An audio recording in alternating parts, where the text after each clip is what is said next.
The broadcast is now starting. All attendees are in listen-only mode.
Well, good morning, everyone, and welcome to another edition of Friday Morning Live. Today is October the 13th, 2023, and hopefully everybody is have a cup of coffee in front of them or their tea or their favorite morning beverage, but we're ready to kick off a conversation today with our friends at Citizens talking about depopulation. But before we bring them in, just wanted to go through a couple housekeeping items. I'm remote today as well, Dave Newell, yours truly.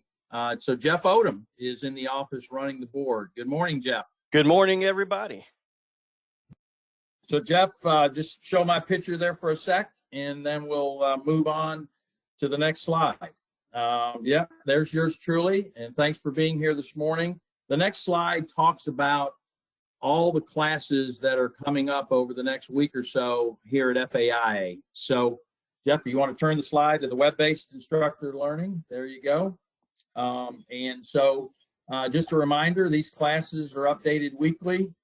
Look at the schedule. There's certainly our member benefit classes are intertwined in this schedule, but also a lot of other topics and classes that are scheduled in October and beyond. So just take a look at that on our website, and be more than happy to answer any questions you have about our education or professional development here at FAI. So the next slide talks about, you saw BG's blog this week. We had a committee, senators were in town for a committee week. And so the pre-session has begun. Just a reminder, Capitol Days is early this year because session starts in January. Go ahead and secure your hotel rooms and then register for Capitol Days, January 22nd through the 24th. another great event. Agents coming to Tallahassee, walking the Hill, and educating members of the legislature about the issues impacting agents and their customers. So next slide, Jeff. And as we always do, folks, it's never too early to book your room for convention. We're at the Rose and Shingle next year, June 12th through the 14th. Registration is not quite open yet, but certainly at this property for sure, go ahead and book your room because they do sell out quicker than some of the other properties that FAI holds their convention. So it's our 120th convention. And so just a reminder, book your room, and you'll see the schedule that we're finalizing up there shortly about breakout sessions and speakers and all the good stuff you've grown accustomed to for our annual convention. So today's guests, our topics: citizens, depopulation, and answering your questions. I'm in Destin. I attended a Big I function last night, and certainly this was one of the hot topics as I was talking to agents around the room, and certainly some of the carriers that were in the room as well, talking about the depopulation activity and what's going on. And hopefully today we will address many of the questions that you all have about this process and about what your customers are facing as they get these depopulation or offers. And so we encourage you, if you have questions, we'll hopefully address those during the presentation.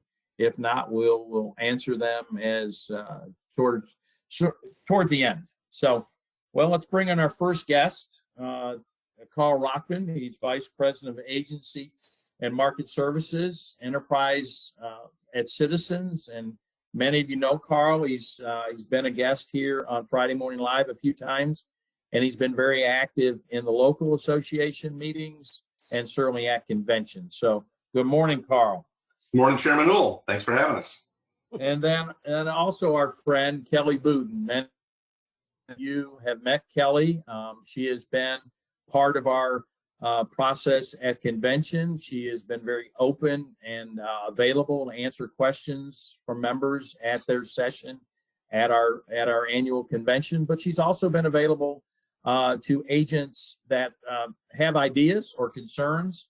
And Kelly has certainly been open to those and is helpful where she can, being also mindful that some things that are requested of her statutorily, she just can't do. So the statute, Citizens has a statute that's very defined, and some things will take legislative changes. So, but Kelly's been one. She's been around Citizens for quite a while, and certainly been very open and honest to agents that want to make some suggestions or ask some questions. So good morning, Kelly. Good morning. Thanks for having us, and happy Friday the 13th. Yeah, I know it.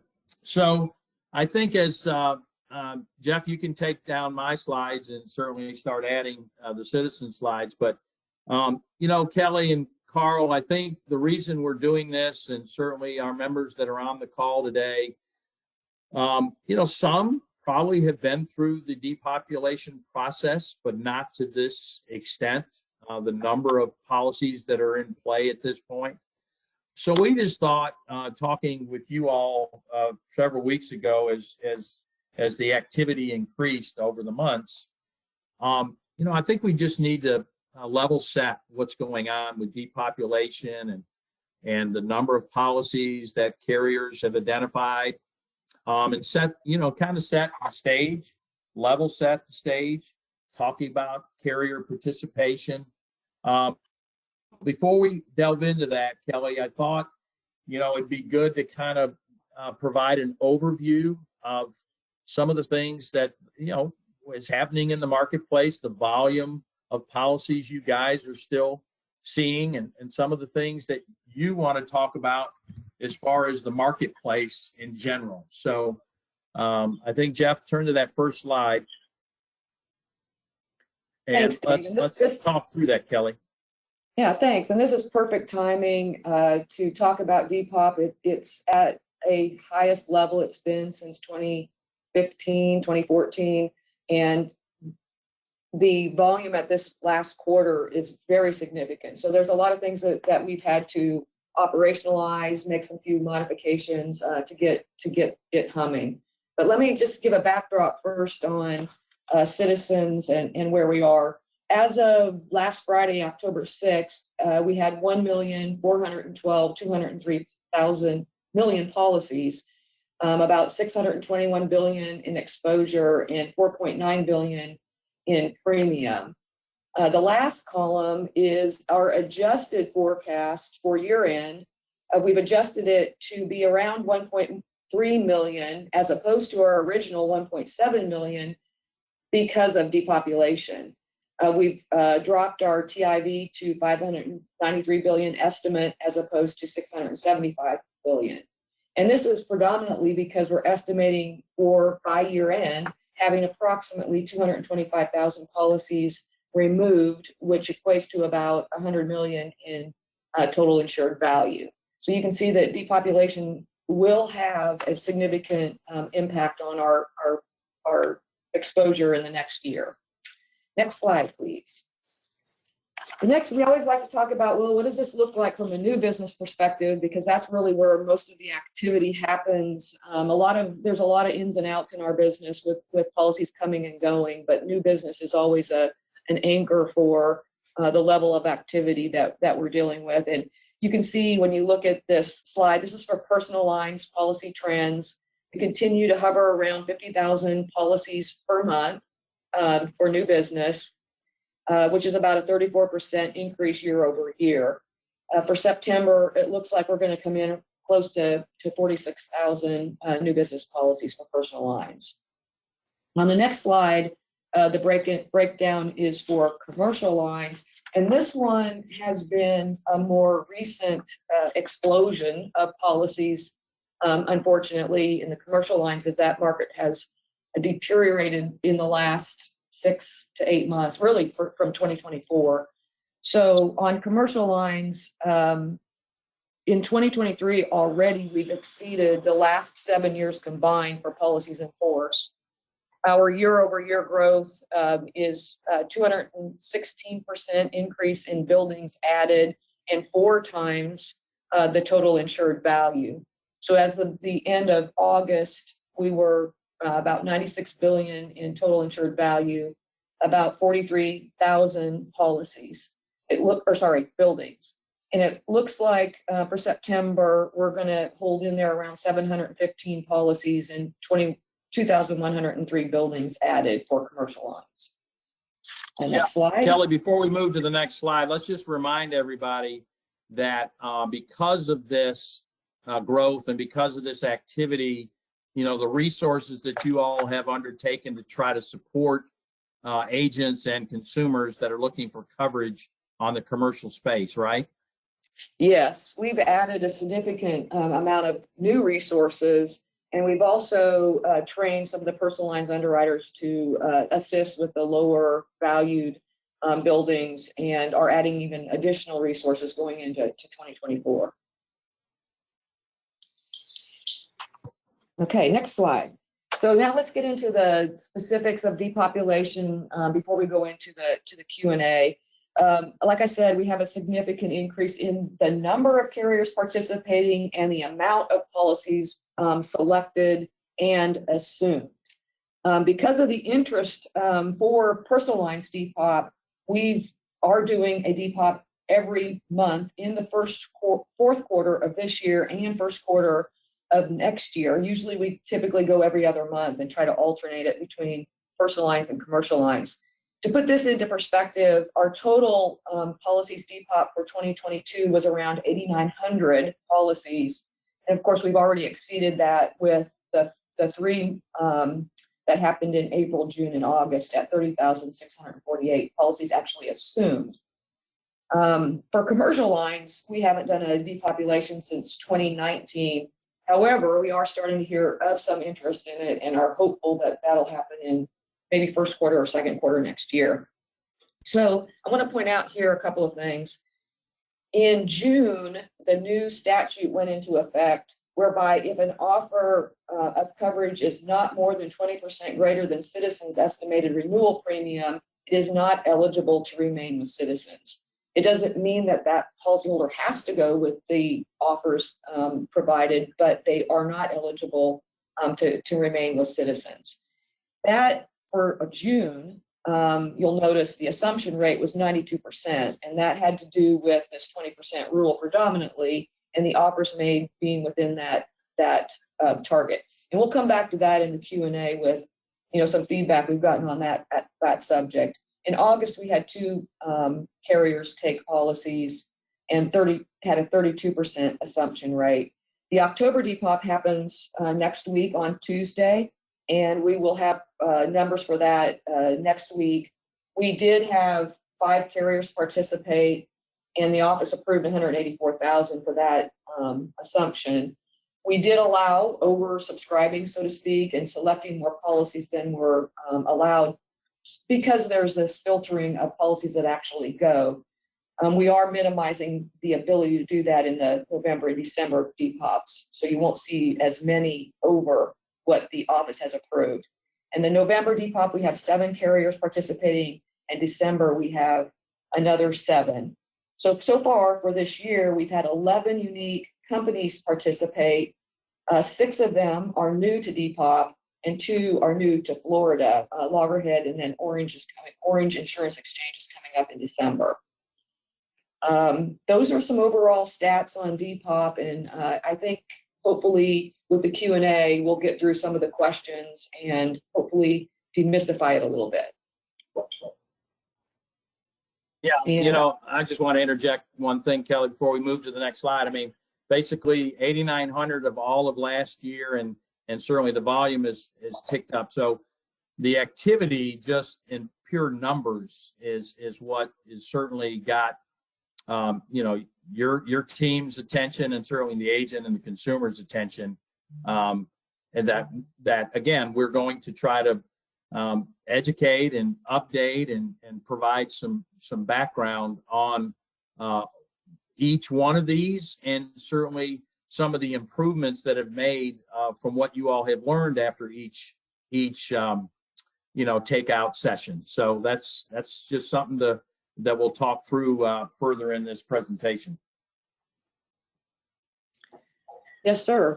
And I think we're ready for the Q&A. Okay. All right. Go ahead, Jeff. Next slide. So, Carl, you and I talked about this, and I think we're going to use this as a backdrop of trying to level set or provide some background on the process. And so one of the things we get from our members, and I'm sure you get it through your call center and some of your other conversations, is, what does the carrier approval process look like? Kelly mentioned some new entrants, 2 new entrants. How does that work, and who is involved in that approval process? I'm going to let Kelly take that one. Kelly, we talked a little bit about your work with the office and some insights here. So maybe if you want to give some guidance on that question. Well, yeah, I think it starts with the depop calendar. When you take a look at it overall, you go back quite a ways before the actual depop day with all the activity happening, and carriers have to submit, have to get approval from the office almost 6 months in advance, and get the office then approves how many policies they're authorized to take. And there's criteria in those offers, and then they can't exceed the amount of offers, and it's usually broken down between personal line or the PLA account and the coastal account on what they can take. We did early on, like I said, we're allowing companies to select more than they were authorized, because the filtering process never really ended up being anywhere near what they were approved to take. In October, we had a fair amount of oversubscribing, so to speak. So we through our process put a cap on oversubscribing of not more than 20,000 or 30%, whichever is less. So that number you see reflected is in lower selections for November and December. And then the office also can put other parameters in those orders. And the orders come from the office to us that the carriers and we both have to subscribe to. And for the December takeouts, and there's every month, if there's a carrier that has multiple months in a row that they're taking policies, there's an order for every month. So on the December orders, the office did order those companies to not make offers on any premiums that were greater than 40% of Citizens premiums. So that will also cut down on the number of offers that are made that are greater than Citizens. Yeah. I think that kind of describes the approval process. Carl, feel free to add in if I forget. Yeah, I think the other thing that comes up. I think the other thing that comes up is the financial condition of the carrier. The office vets the carriers. The office looks at their financial position and approves them for the amount of assumption that the office believes they can absorb. So there's a rigorous process for that to be looked at, and that's why you just don't see carriers taking as many as they want. The office has curbs and limits on that. But it's a great partnership that we have with the OIR and the regulator. And they obviously direct who can participate at what level, and they govern the actual operational piece of each DPOP. And that's why, as Kelly and Dave mentioned, you're seeing little incremental changes each month as we start to understand a little bit about the dynamics of this new way of doing it. And we're going to talk more about that in the Q&A. But the carrier approval starts at the regulator. And thank goodness, guys, we've had carriers come in and want to do this. So that's a sign of health, a sign of good capitalization, and a sign of hopefully improving things. Again, at the end of the day, the OIR has oversight for this process. Certainly, you all provide information and data for everybody to review, but as each one of these carriers, whether they're a legacy carrier in Florida or new entrants, that process is undertaken by the OIR, and they have the so-called the final say. So one thing that has been longstanding on any of these conversations that we've had about DPOP is the ability for these carriers to offer limited servicing agreements, right? But also what we get a lot of, and I'm sure you do as well, Carl, is, well, that's great, but what about voluntary business? So I think let's just walk through the process and the thoughts about carriers that enter this space, that decide to go the takeout route and offer those agents a limited servicing agreement, and agents to choose to work with those carriers. Mm-hmm.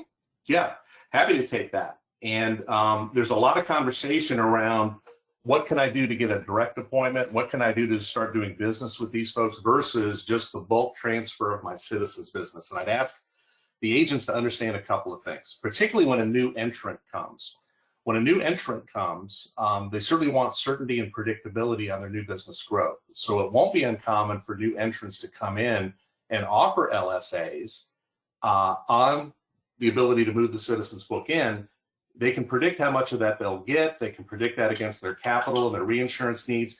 The DPOP program offers stability for new entrants. The LSA program, with your support, offers them the ability to transfer. Some carriers will say, if I just open up direct business entirely, are they able to support it from a capital position, et cetera? So I would say with the agents, my experience has been, I don't think that the carriers don't want to do direct business. I think some of them just need to get on their feet and be able to monitor how much they do. Okay, but there's nothing that requires them to do direct, clearly. And I think in order to keep the appetite in Florida good, we don't want to put restrictions on these carriers. We want them in here working with us and providing capital.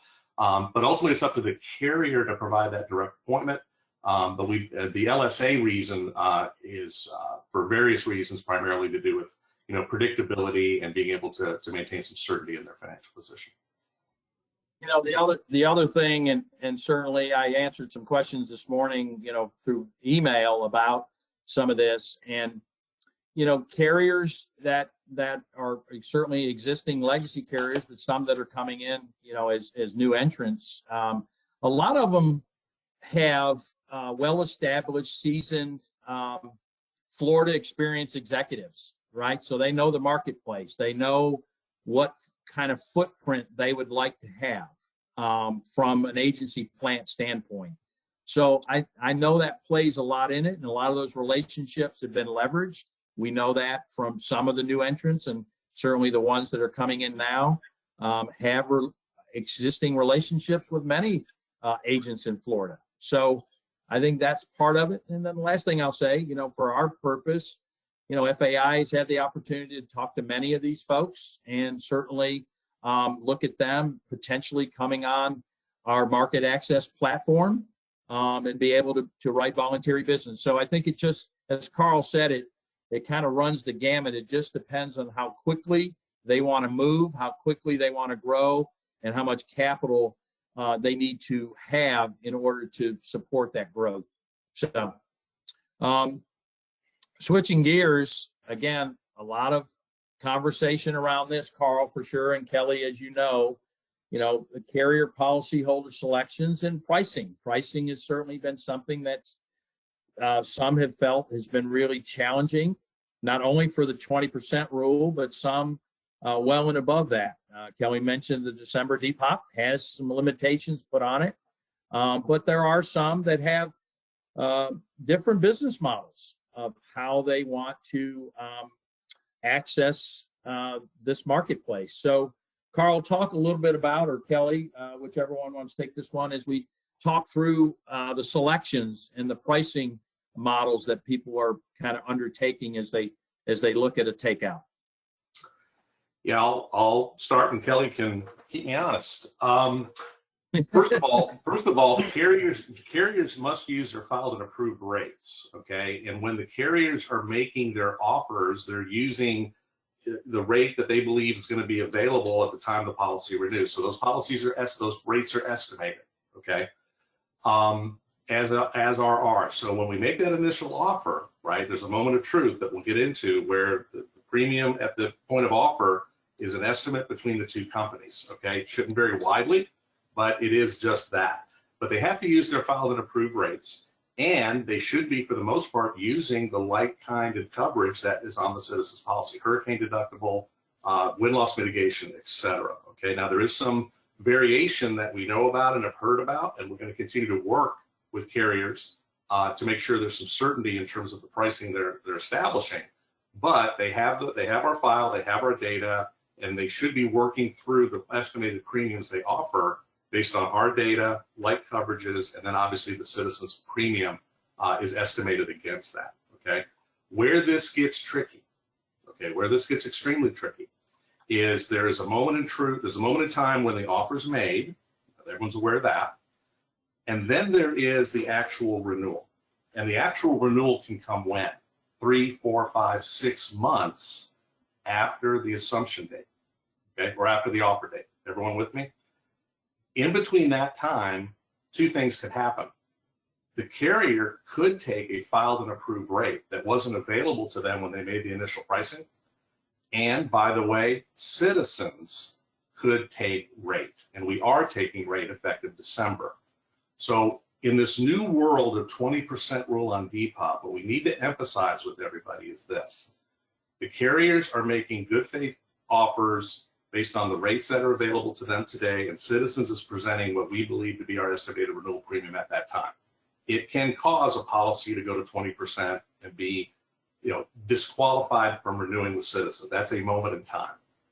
But everyone needs to hang on, okay? Because while it's assumed at that point, everyone knows that the actual next step is when the policy renews, when the actual renewal comes out from that carrier, when the Citizens current premium is available, and it can be compared again. Okay, in between that time, the Citizens policy governs the customer. Claims will be paid on the Citizens policy form. The carrier will handle the claim, but the customer has the same coverage they've always had until that next renewal. So what we all need to work through here, and Dave, we really need your support, and I've appreciated it, and the support of the agents. When these initial offers come out, They're estimated premiums, okay? But as the calendar advances and the actual renewal comes out, there could be some differences. There could be, not all the time, but there could be, right? And at that point, you have an opportunity to work with that customer. If they qualify for Citizens, they can come back into Citizens. If they don't, though, if Citizens premium is now higher and the other carrier premium came back, they may still not be eligible even with those new prices. Okay, so, but bottom line, the carriers model our data. They present offers to the consumer at the time of offer, and in some cases, those will be within 20%, which is going to cause that triggering event of the customer having to move. Or, as Kelly mentioned earlier, consider another carrier at renewal. And I can't emphasize this enough because we really work with the agents. At assumption day, at that first moment, the customer's covered with Citizens. They're covered on the Citizens form. There's no need to rush to the marketplace to give them more coverage or find another carrier for them. You can, but it's not necessary potentially until that next renewal comes out. And Carl, if I can Carl, add that's to a great- that, Yeah, go ahead, Kelly. I was going to say, one of the things that we definitely have done, we made some real quick tactical changes to the depopulation letters to help policyholders, understand what they need to do, but also, we are going to revamp those letters so that it's hard for policyholders to understand. And I know you have to educate them on all of this, and we see opportunities. So if you have ideas there, we're all open for it. And then also, even the coverage comparison worksheets, we've got some ideas there to improve those. Coordination with the office, like Carl said, timing is difficult when rates have to be filed and approved, and the timing of that can get off. For example, ours ended up going in December when we thought they might be going in August. So that messes up, some of the depop coverages or offers, sorry. And, it's a timing problem, and we try our hardest to work and coordinate with the office, with the carriers. There's just so many changes happening. They can file for coverage changes, inflation factors go in, which, changes their coverage A amounts. All those things come into play that make it a little bit dicey, but we're doing everything we can to try to coordinate as much as we can and hopefully educate a little bit more on what to do in those scenarios. Kelly, since you mentioned it, let's go ahead and just advise everybody. So when the Citizens rates, when are they anticipated to go into effect with the new rating percentages? December 19th or 16th. I always get those mixed up. I think it's the 19th, but it's in December, mid-December. And is that on new business and or renewal, or how is that going to be? Both. And that's Both. for personal lines. Commercial lines is, I think, November 20th. Okay. So again, that may cause some ripple effect, right? Because many of these, as you've already mentioned previously in this conversation, many of these carriers have already selected some of the policies through a takeout. So just again, as Carl said, just keep that in mind as there may be some changes potentially with pricing and selections. Yeah. So. Dave, if I could, another big reminder, as Kelly mentioned, the new rate coming in December, agents should be aware that a big change in that rating plan in December are folks that have non-primary residences. We now have the authority to uncap those rates, and we had big webinars on this yesterday. There's a lot of information on this, but essentially folks that are not primary residents of their home, we're going to be raising those rates anywhere from 35 to 45% on those customers. Now that wasn't available at the time these offers were made a few months ago. So I just encourage all the agents out there, when you get the actual renewal, that Citizens premium may have been different on the estimate because it wasn't available at the time we did those letters back in June and April. Okay, or in June. So just another reminder that the rating thing is very dynamic. It's going to be and needs to be. But we're with you and want to support you at that moment of truth when the actual renewal comes out and what options the customer has. All right. Well, as we move along, Carl, a lot of questions that we've received at the association, and I know you have as well at Citizens, is the actual offer, right? And the timing of the offer. Kelly mentioned some of the offer letters are being looked at, reviewed. We've heard pros and cons. I remember back in the day, some of the letters didn't have a lot of information, so you heard a lot of fodder about not providing information. Now we've kind of gone the other way, right? We provide an extreme amount of information, which can be confusing. So let's just talk through the offer letters. They're all coming from Citizens and what that 30-day period looks like. Yeah, thanks, Dave. There's three things going on in this 30-day period. And as Kelly mentioned, there's going to be an assumption in November, December, January, February, March. Okay, so these 30-day periods are going to be with us until the end of Q3 or Q1 next year. The most important thing to remember is the customer is going to get the letter, and there's going to be either a letter that says you're disqualified from continuing with Citizens, or you have a choice to stay with Citizens or choose a carrier that's on this letter. It's very, very important that agents segment these customers, okay? There are customers that, because they've been made a 20% offer, don't really have a choice other than let the renewal play out. Let's get to renewal and see where you are. But the customers that had offers above 20, and as Kelly mentioned, we're now going to be capping those offers up to 40% of the Citizens premium, okay? So there's going to be a segment of customers that don't have to go, that don't have an offer inside 20%. But remember, the customer must affirmatively choose to stay with Citizens if that's their choice. Now, we need everyone's help here, okay? Remember, your policy holders that have 600,000 coverage A and above are now going to be required to have a flood policy. I mentioned primary. I mentioned a few other things. When these offers come out and they're above 20% to Citizens, you need to take a hard look at the offer being made by that carrier and what the customer may have to pay to renew with Citizens in that upcoming renewal period. But we encourage agents, when this begins, segment your customers, and our lists that we send to APs help with this. We also send activities to agents in Policy Center. So agents get activities, agency principals get lists. Just be conscious of either the customer calling you for support, or we'll have some agents that will aggressively reach out to customers, particularly those that have a choice to make. Because again, if they don't make a choice, if they don't choose affirmatively to stay with Citizens, they're going to be put into one of the assumption companies. Okay, we will put them in the lowest price assumption company if multiple offers were made, or if only one offer was made, they'll be selected into that carrier. So the big news for agents is pay attention to this, because some of your consumers will have choices. We want to make sure they're affirmative. And the ones that have a 20% offer, they're going to need some counseling and some support. But we would say, let's wait till that renewal comes out down the road a few months from now, and let's take a look at your pricing position and what you might be eligible for. You know, Carl, you've heard these comments, right? We hear them every day from our members. People aren't opening their mail. People aren't paying attention to emails. People, because they're getting something from their insurance company, and so, or they're traveling, or, you know, just going about their everyday life. And so, you know, what you already mentioned, if there's no activity, then it defaults, right? What if after the fact, when it defaults, is there a opportunity when the consumer does finally open their mail and or email and return a phone call to the agent that's been trying to get a hold of them?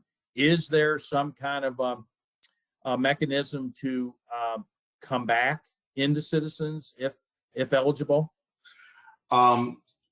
There is a mechanism to come back if eligible, and it is through the new business process.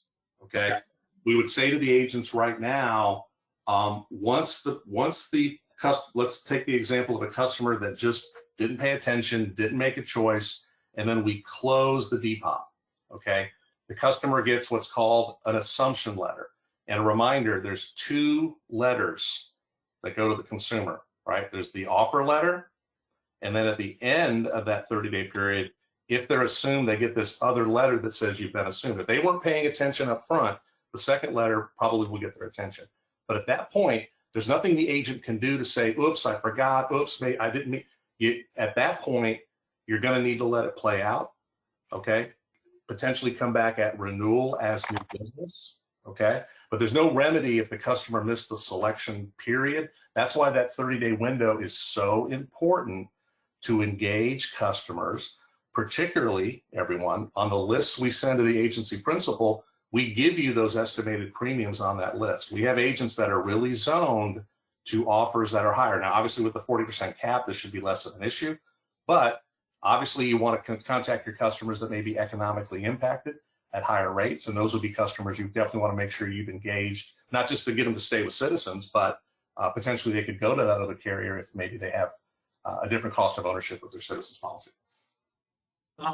Again, just for edification for those, how far in advance are the offer letters coming to consumers, and how do agents access that information? How do they see that information on those particular offer letters? Great question. We're really committed to a 30-day period, and we work to get the mail out in advance of that 30-day period. So generally, you can expect the consumer to get, or the policyholder to get the offer letter, 4 or 5 days before that 30-day period goes. Okay. If agents want to see the letter that was sent to the consumer, just go into Policy Center. We provide a copy of the letter that was sent to the consumer in Policy Center. Okay. There's also activities in Policy Center assigned to the agent of record that says this policy is part of this particular DPOP. So if a customer calls you and you're like, what letter did they get? Pull up their policy in Policy Center, go to Documents, you'll see DPOP offer, pop it, and then you'll see, oh, you're a 20% person. Oh, you have a choice. The letter will state that. So Policy Center gives you tremendous support specific to the customer with a specific letter that was sent to them. Got it. All right, and as we go to the next bullet If point, I might add, I'm sorry.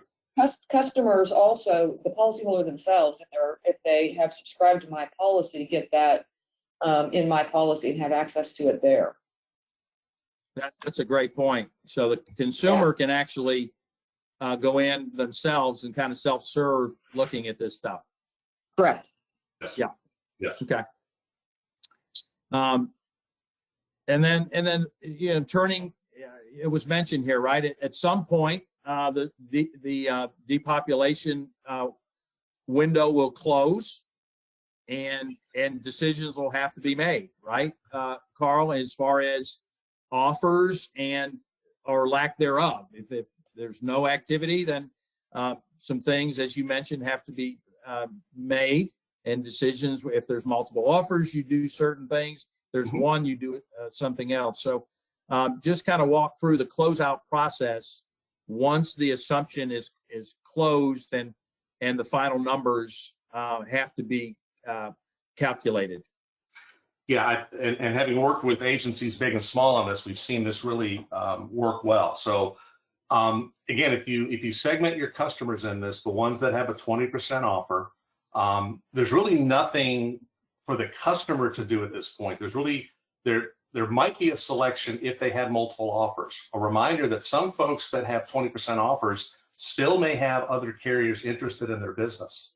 Okay, we've seen this. We have a pretty good percentage of multiple offers coming out.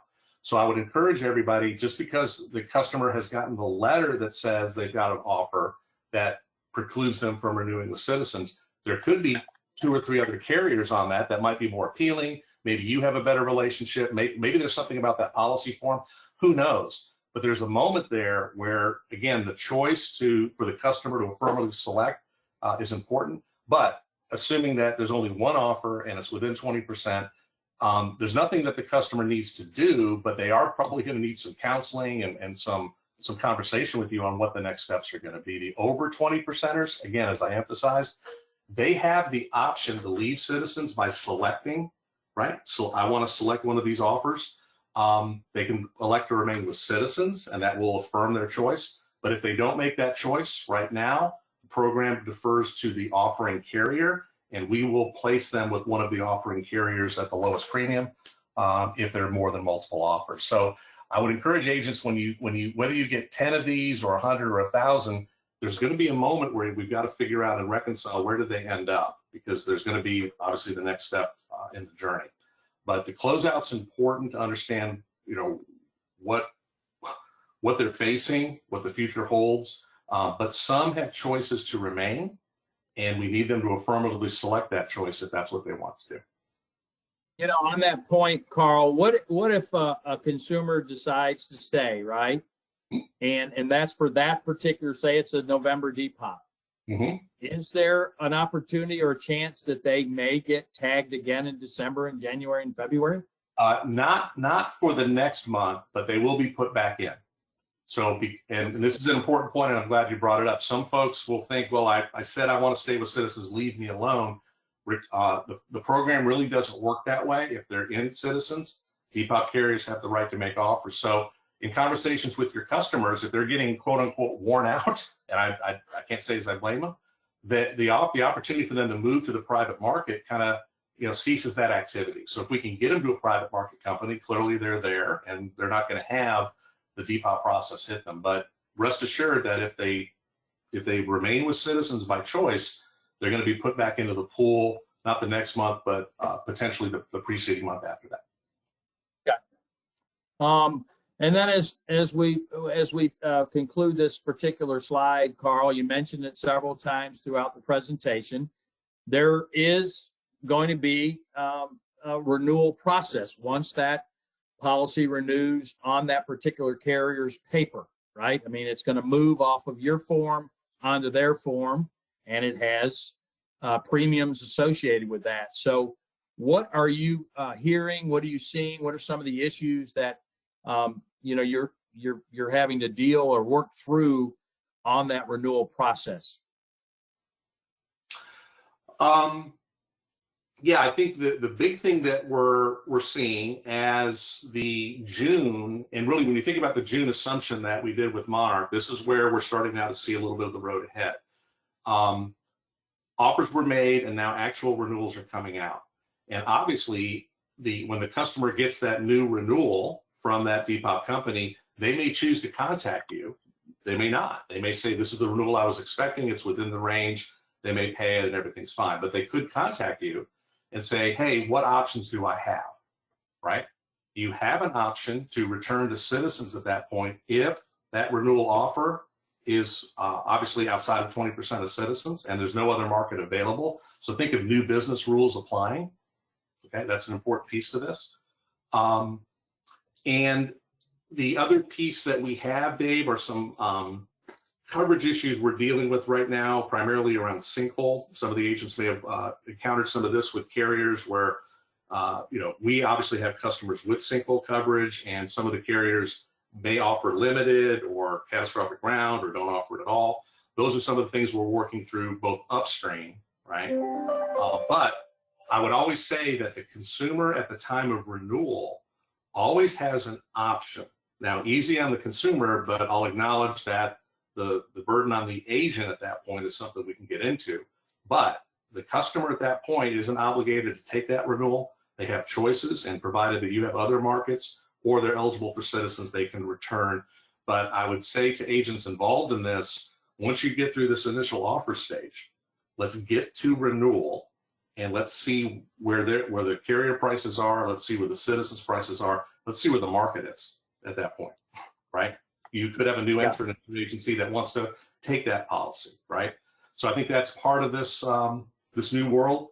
But I think the event is the depop, and then the actual renewal is really where I think the loop is going to be closed for these consumers. Carl, I think I know the answer to this, but certainly we've had this question come. We've had some letters that have gone out that make the offers, and almost simultaneously the renewal offer, because the policy effective date for that particular risk is fast approaching. Mm-hmm. Is there any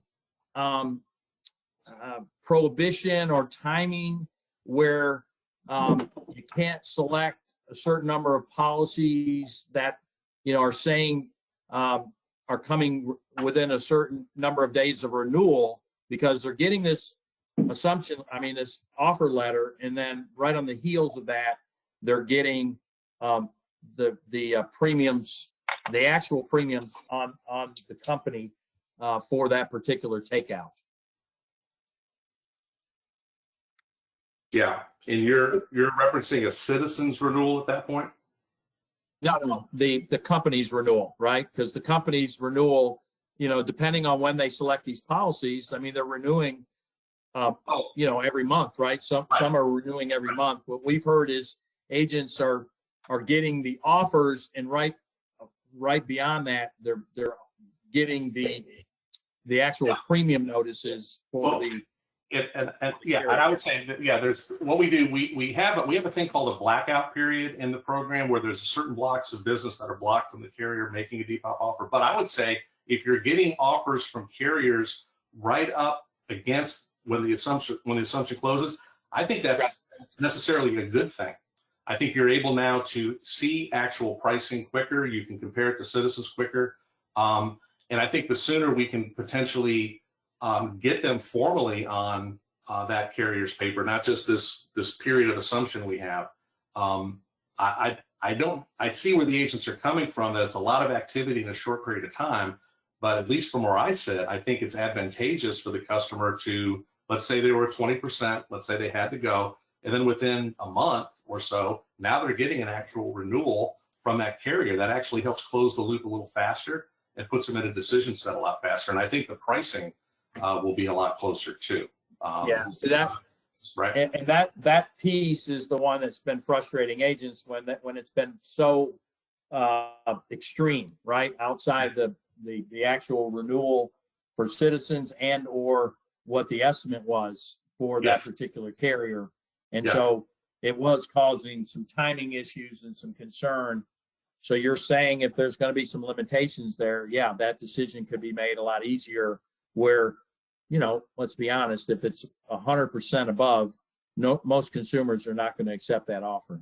Well, and as Kelly mentioned, again, as an example of sensing and responding, the order for the December depop prohibits the carrier from making an offer above 40% of Citizens. So I think loud and clear we heard that at some point you have to bring some reasonableness to these offers, but we're counting on every agent out there.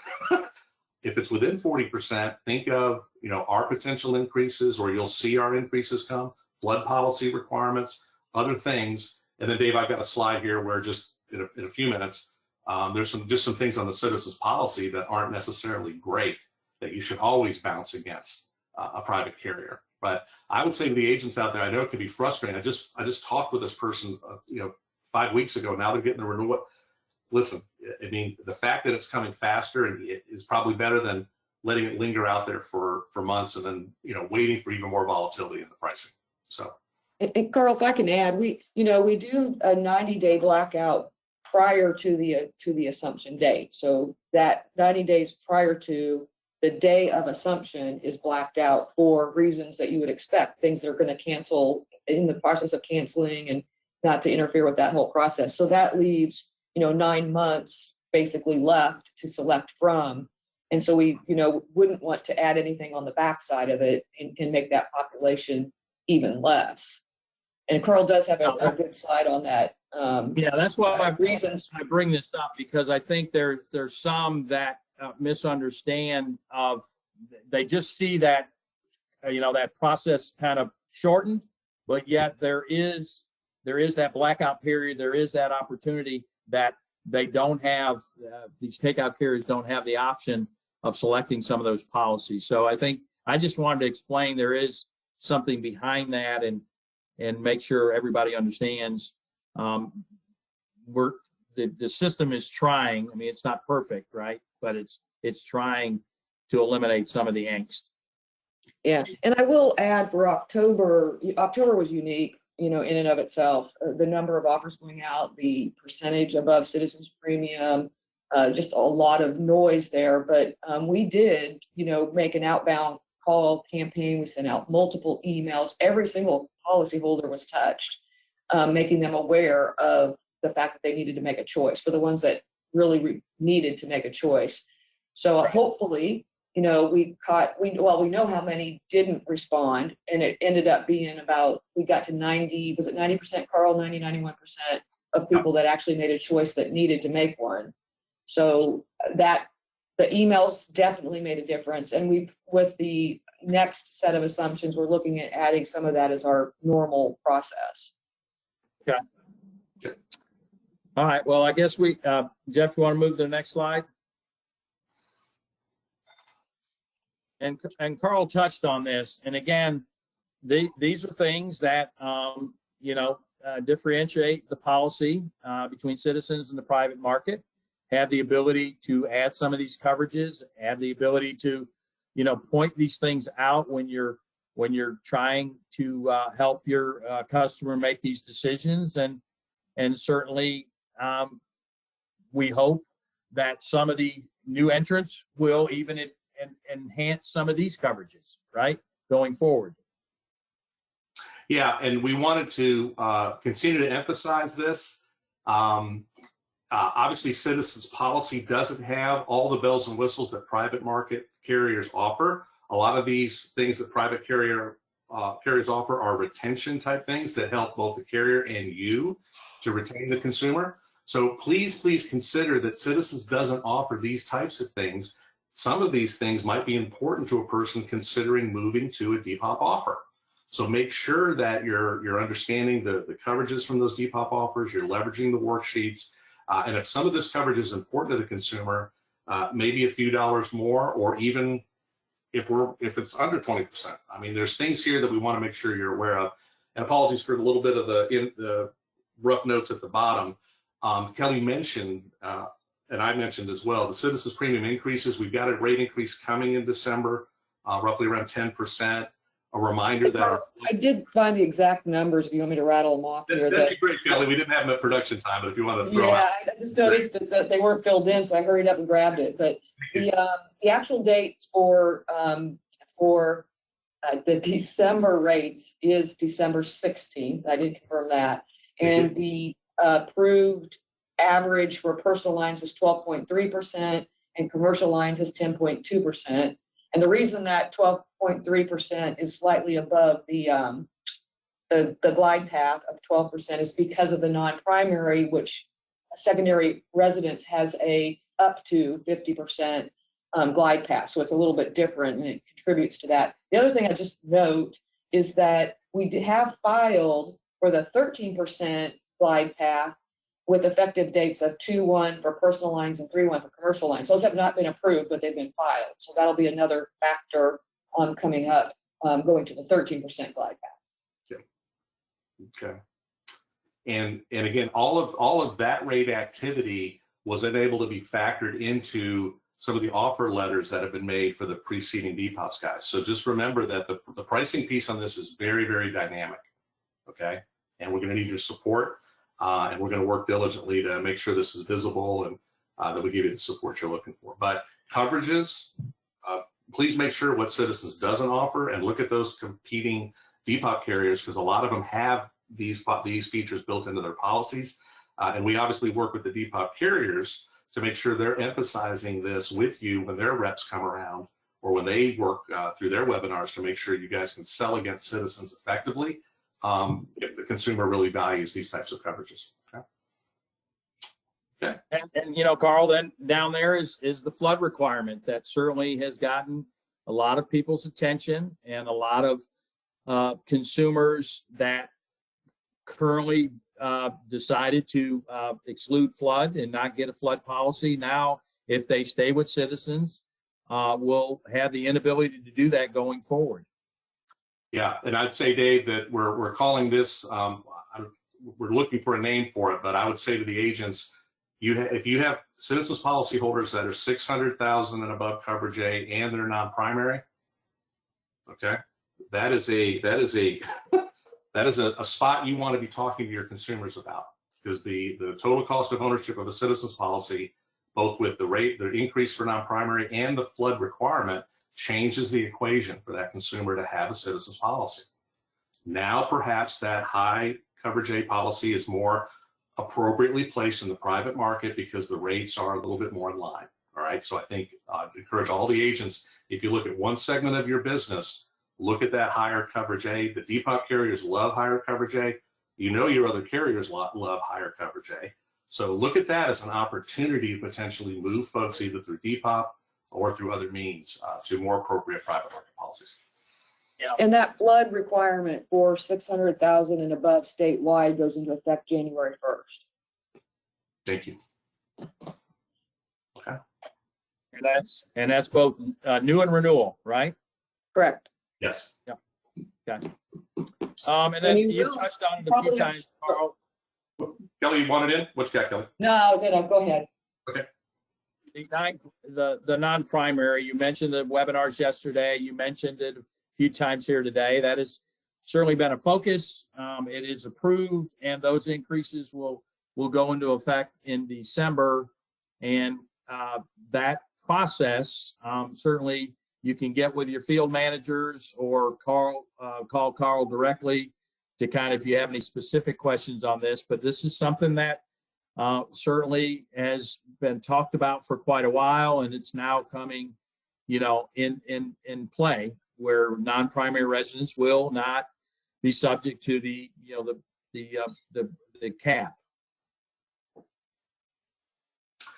Yeah, I think on the next slide, Dave, we've got just a quick review.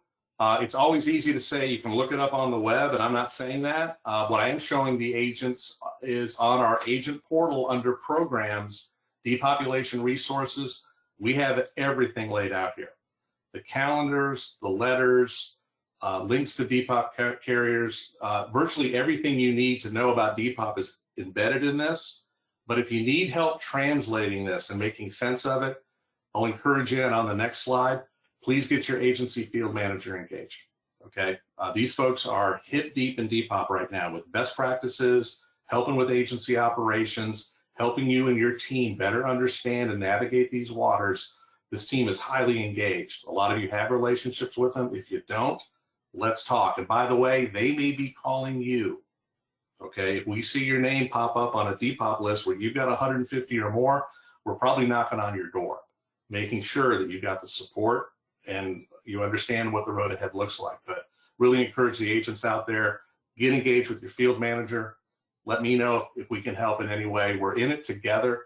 I tell everybody here all the time, you can't move 1 million policies to the private market without conversations happening at the agent level. It doesn't happen in a letter. It doesn't happen in a postcard.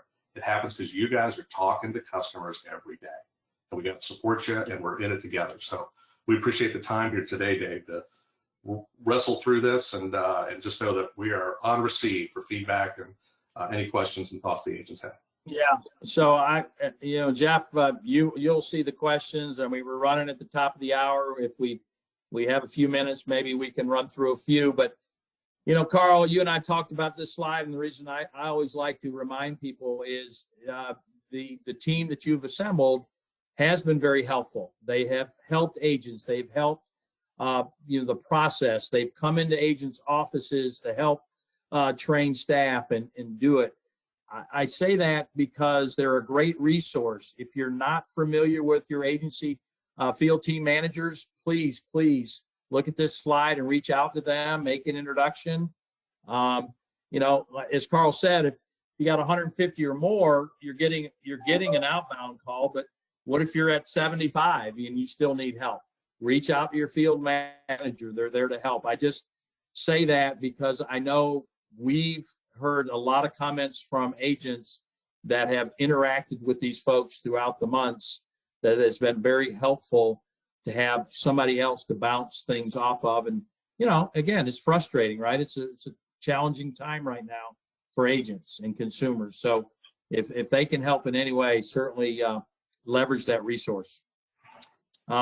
With that in mind, Jeff, anything that comes to mind on a question or two that we've not addressed here throughout the presentation? I'm not sure if you addressed it, but a few of the questions refer to people that don't respond within the 30 days.